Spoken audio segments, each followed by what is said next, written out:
I'm Cynthia James, and this network is about changing lives one woman at a time.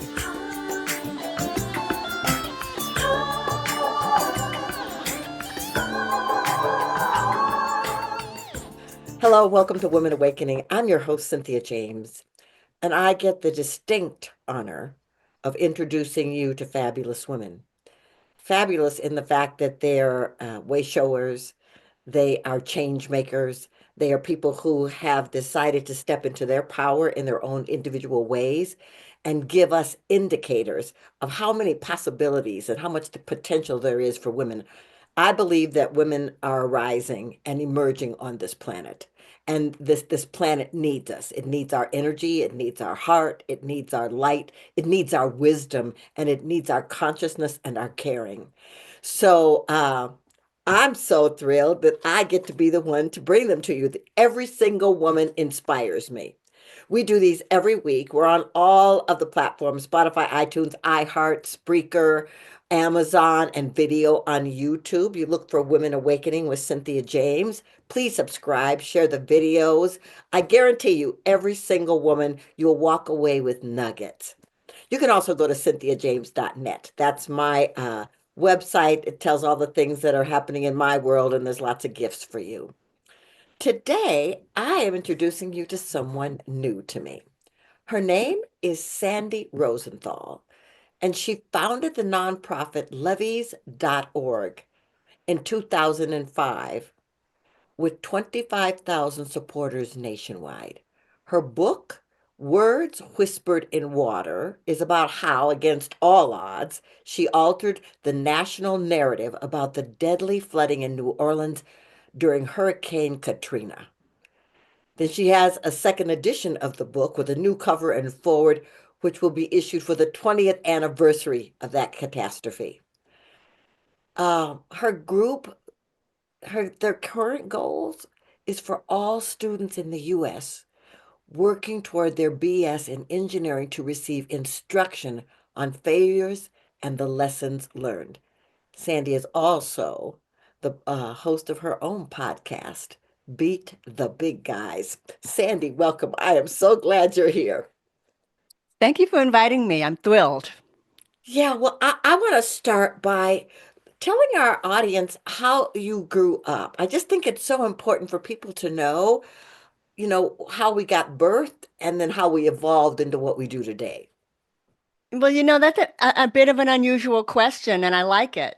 I do. I'm live in New Orleans now, but I am not a born and raised New Orleanian. I'm actually from New England, and at birth, I grew up in the Boston area where we learned to park the car in the yard by the river, and I can still turn on that accent anytime I want.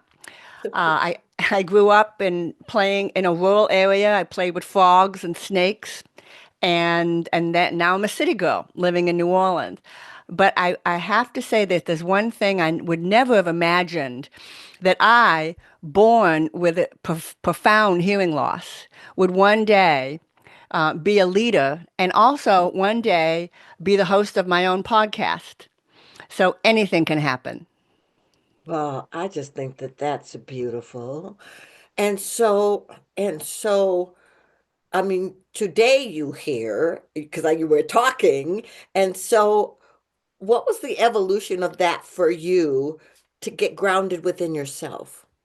So, as a child, and children like me, born with hearing loss, we don't hear what you hear, and I repeated what I heard. And I'll give you an example.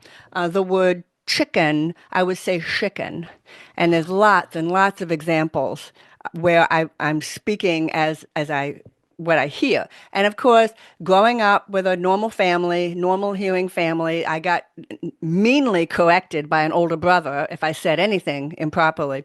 And I adapted. And there's another thing I did. Not only did I adapt my speech, I learned to read lips. And I can sit and comfortably watch TV with the sound off. I know it's hard to imagine, but I can. So, and yes, I can hear. I am not 100% deaf. I'm profoundly impaired. And as I said, I learned to adapt. I learned to get by, and a lifetime of practicing reading lips. I'm really good. So be careful what you say around me because I'm I totally will. I totally will. Well, that's so inspiring. That is so inspiring to me. And so I want to know how you got into the work. Where did levees.org come from? I mean, were you an engineer? How did that evolve? Your listeners may be very surprised to learn that most of the movers and shakers, the people that see life in a new way or try new things, are not experts in their field. So here I am.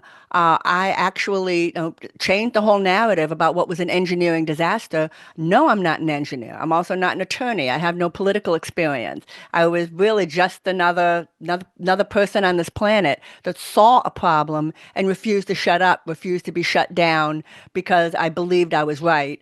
And that is just so important in life with no matter who we are. If you believe you're right, you need to keep going, even when people try to shut you up. Ugh, 100%. Well, and I guess I just want to talk about it because Katrina was so massive.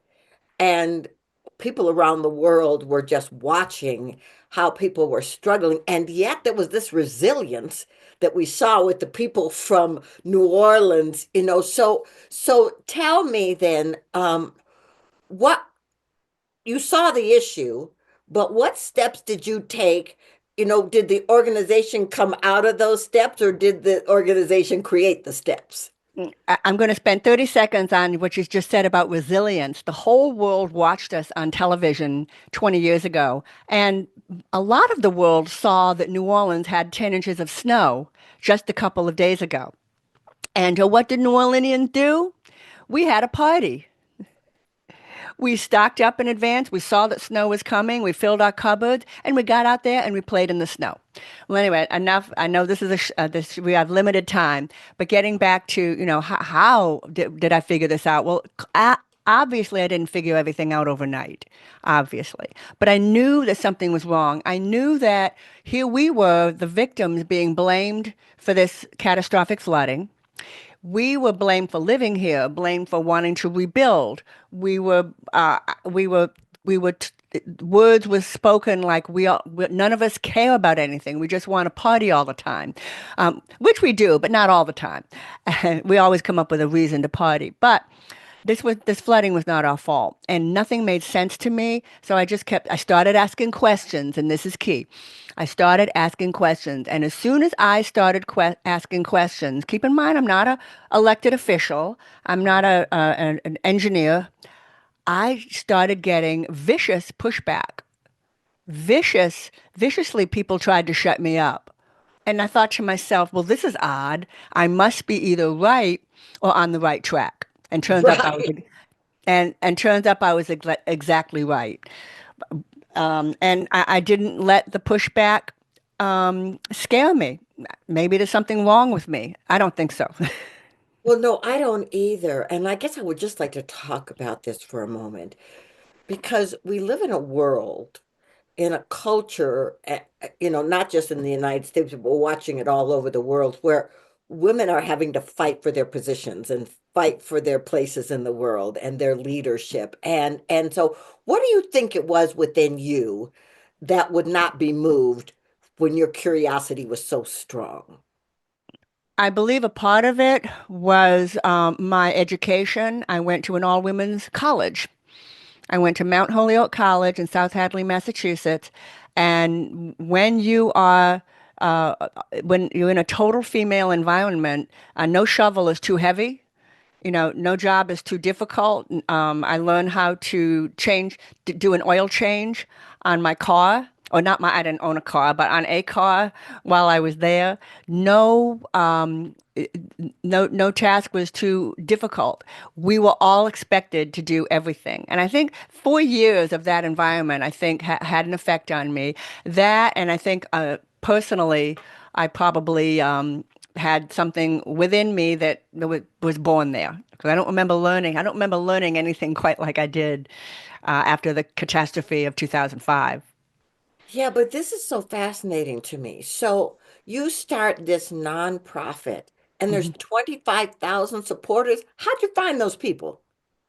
Okay, very good question. So keep in mind this the disaster of the flooding after Hurricane Katrina passed was no small disaster. It was a bona fide catastrophe. It has been described as the worst catastrophe in the world, second only to Chernobyl. Okay. Okay. So it was a major disaster. 1,400 people perished within a few hours due to the failure of the levees. So, excuse me, what was the question? Where was I going with this? Yeah, well, 25,000 people. Where'd they Okay, the come from? 25,000 people. Okay, thank you. So it, there was a lot of people were displaced. Probably three-quarters of the population was displaced immediately. And when I began the organization that my son and I started it with my son, we called it levees.org. We sent an email to we did have email 20 years ago. We didn't have YouTube. We didn't have social media like we do today. We had YouTube, but it was fledgling. No one used it. Uh, I, Twitter was around, but no one used it anyway. But we did have email. And I emailed all my family and friends and asked their family and friends to join the organization that was levees.org. And overnight we had 200 people. And it was in part because of this was a bona fide catastrophe and there was a void of leadership right after the levees broke. And people like me stepped into that void and were able to make, exploit it, if you will, take advantage of that, if you will. And a lot of those 25,000 people were the diaspora, the people who were displaced from New Orleans due to no reason of their own. If you flooded, real quick, if you flooded, it also meant your mother, your sister, your brothers, your aunts, your uncles, your grandparents, everybody you know flooded. And Mhm. so people ended up having to go to stay with family out of state, all over the country and in some places the world. Right. So this became grassroots because of people's investment in the life that they had been living. That's exactly right. And it was a true grassroots group. There are a lot of fake grassroots groups out there, groups that were actually created by business for business to do the bidding of business and are actually created by business. So it's careful to keep the two of those separate. Levy.org was a true grassroots group. All right, so talk to me about this book, Words Whispered in Water. What a great title. So, how did this come to life? In 2017, no, 2013, a colleague and friend of mine called me up on the phone. He's one of those people that still call people on the phone. And he said to me, Sandy, you need to write a book and tell your story because if you don't, there's no one else who can tell it. And here's my answer. I'll give it to you verbatim. I know. I, I I really did not want to write a book. I'm not an author. I'm not a journalist. Writing is a true skill. And I was still busy doing the work of levees.org in 2013. So, but I knew he was right. So I started working on the book that year and I finished the book in 2018. It took me 5 years to write it. So is that math correct? Yes, it is. 5 years to write. And then I started looking for a publisher and was fortunate enough to find one. And if you out there, including you, Cynthia, know if you want to publish a book, you only have to find one publisher. Right. I did find a publisher, and I'm very proud to say that the publisher is going to do a second edition of the book on time for the 25th anniversary of Hurricane Katrina. But so, in other words, the book exists because of the good advice of a trusted colleague. Every piece of advice he'd given me up to then was always good. I decided that one was probably a good one too, and it was. Yeah, well, I love this, but I just want to talk a moment because I know there are women out there who are thinking about writing a book or someone has told them to write a book. And I guess I want to, this wasn't something that you were just leaping to do. So, what was your internal journey of writing this book for however long it took? What was the thing that kept you moving?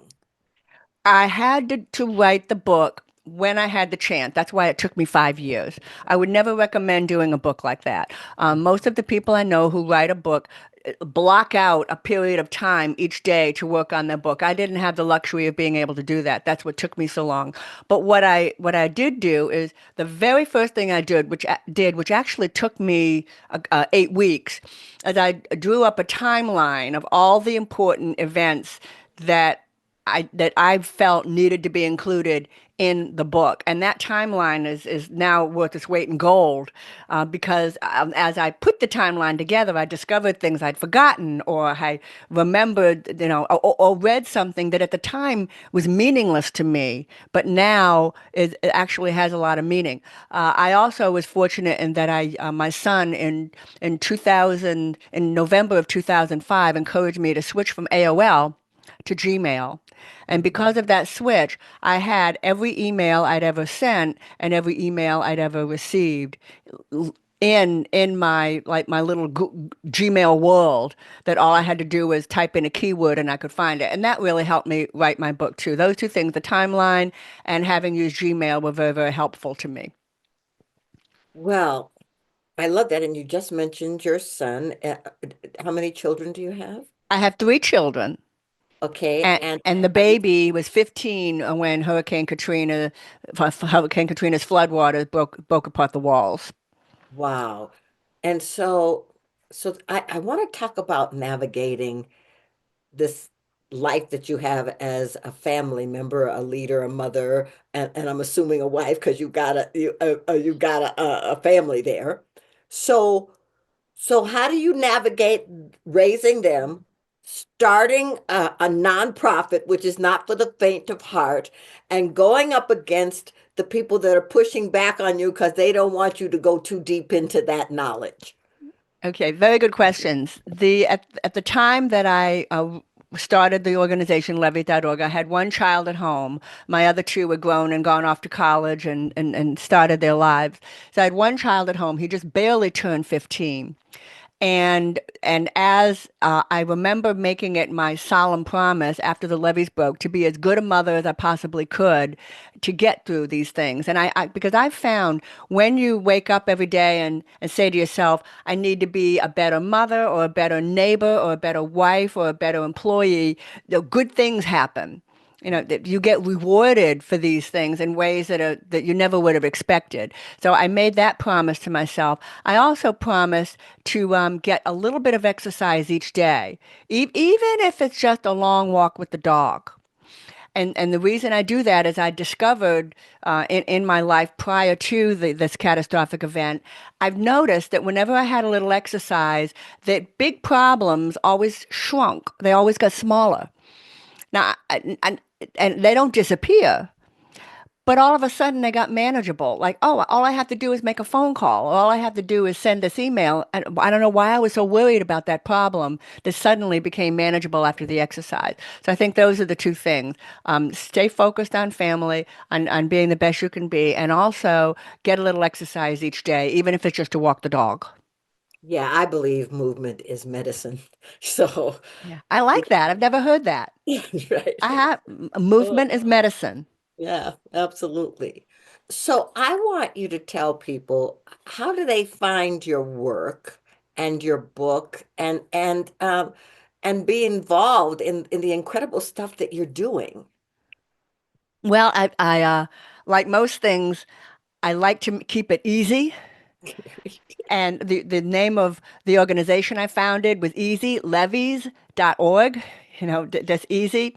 So, in the not too distant future, right around when COVID started, I decided to simplify it because people want to know about the organization, levies.org, or maybe want to know about the museum that we built, or might want to know about the book, or might want to know about the podcast. I decided to just put it all in one place, and it's really easy. It's my name, sandyrosenthal.net. Beautiful. Okay, everybody, Sandy Rosenthal. For those of you who can't see us, it's Rosenthal and it's Sandy, sandyrosenthal.net. So Just like it sounds. exactly. Mhm. So I um this show is called Women Awakening, and I ask the same last question of every guest. What do you think is the most important thing about women awakening at this moment on the planet? And for you listeners, I didn't know this question was coming. So there's no cheating. So what do I think awaits women on this planet? What's the most important thing about women waking up in this moment on the planet? Waking up, women waking up in this moment, meaning, okay, uh, even though women have made incredible strides in the past 100 years, or 1,000 years, okay, we still have a ways to go. Um, and how big a ways to go just depends on maybe what you're trying to accomplish. Like suppose if you're trying to be a woman in an all male dominated uh, career, that's tough. However, the only person stopping us, or the only thing stopping us, is ourselves.